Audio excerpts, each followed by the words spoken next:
One of the things I've really enjoyed in this generation has been the abundance of indie games made in the mold of classic arcade titles. While certainly not all of them have been great, there have been a number of notable Nuevo arcade titles that have felt like they could have done well sitting beside the classics back in the day. Skies Above really isn't made in that mold, as its style of play wouldn't have been well suited to pumping quarters into it given its slow sense of progression. Even so, at the core of its experience, it does have arcade-like sensibilities that do make it compelling, as long as you don't expect too much from it. In terms of the basics, what's essential for you to know is that your goal is to save space whales that are being attacked by some pretty relentless robots. While you ride around on one of their backs, you'll need to try your best to defend them for as long as you can, keeping in mind that your abilities are pretty limited, so you can expect it to be a challenge.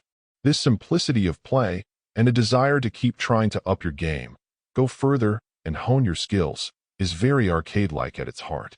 Just like most classics, if you take too long a step back and think too hard on it, the gameplay loop is quite simple and not terribly deep in the end. That said, if you dig in and really try to work on perfecting your jumps from robot to robot, making use of your grapple beam only when necessary, and then continue to get new upgrades the further you go, it can be quite satisfying. There's no doubt that the game can be pretty challenging, in part because if you're simply not feeling the groove, you'll likely crash and burn in a hurry, as the robots will continue to accumulate pretty quickly if you're not staying on top of them. New robot types will also pose challenges, with you needing to pay special attention to most of them when they arrive, because if you give them the time they need to warm up, they can simply be devastating.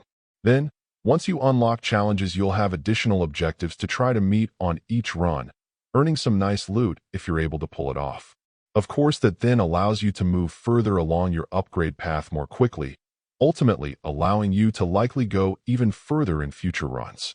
It isn't a very deep gameplay loop, but once you get hooked, it can be a satisfying one.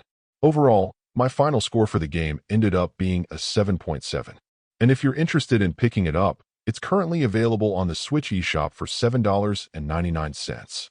Thank you for taking the time to listen to this review. And if you'd like more information or ideas of indie games worth checking out on Switch, be sure to click on the link provided in the description. Until next time.